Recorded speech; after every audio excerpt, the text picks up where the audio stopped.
Assalamualaikum warahmatullahi wabarakatuh. Saya Dita Novela dengan NIM 2110212007 dari jurusan Agroteknologi kelas Agro E. Baiklah, di sini saya akan menjelaskan secara singkat tentang proses terjadinya pembelahan sel mitosis dan meiosis. Yang pertama yakni pembelahan sel mitosis. Sel mitosis ini terbagi menjadi 4 tahap, yaitu profase, metafase, anafase, dan telofase. Tapi sebelum keempat fase ini dimulai, ada yang namanya fase pendahuluan atau interfase. Tahap interfase ini terbagi lagi menjadi 3, yakni G1, S, dan G2. Pada tahap G1, ukuran sel bertambah besar akibat pertumbuhan sel. Pada tahap S, terjadi duplikasi kromosom dan sintesis DNA.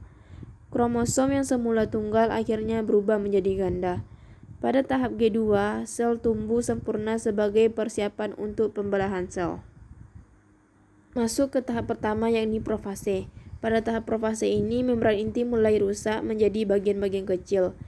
Benang-benang kromatin juga mulai memadat menjadi kromosom. Lalu pada tahap kedua, metafase, kromosom berjejer pada bidang pembelahan. Tahap ketiga, anafase. Kromatin dari tiap pasangan memisah menuju kutub yang berlawanan. Pada akhir anafase, kedua kutub sel memiliki kromosom yang jumlahnya sama. Lalu tahap terakhir atau telofase, membran inti mulai bergabung dan kromosom mulai meregang. Selanjutnya tahap meiosis. Tahap meiosis ini terbagi lagi menjadi 2, yakni meiosis 1 dan meiosis 2. Pada tahap meiosis 1 terdapat fase profase 1. Pada profase 1 ini membran inti mulai rusak menjadi bagian-bagian kecil dan terbentuk gelendong pembelahan. Kromosom juga mulai membadat dan kromosom homolog mulai berpasangan. Lalu terjadi pindah silang atau pertukaran segmen molekul DNA yang sesuai di antara dua kromatid.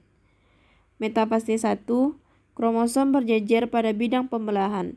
Pada anafase 1, kromosom homolog memisah dan bergerak ke kutub-kutub yang berlawanan.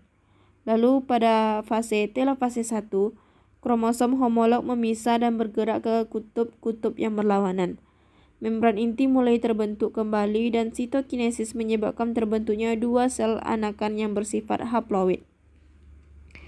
Lalu pada tahap profase 2, membran inti mulai rusak menjadi bagian-bagian kecil dan terbentuk gelendong pembelahan. Kromatin mulai bergerak ke bidang pembelahan.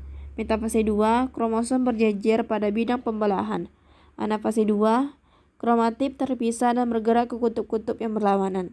Telofase 2, nukleus terbentuk, kromosom merenggang dan sitokinesis terjadi.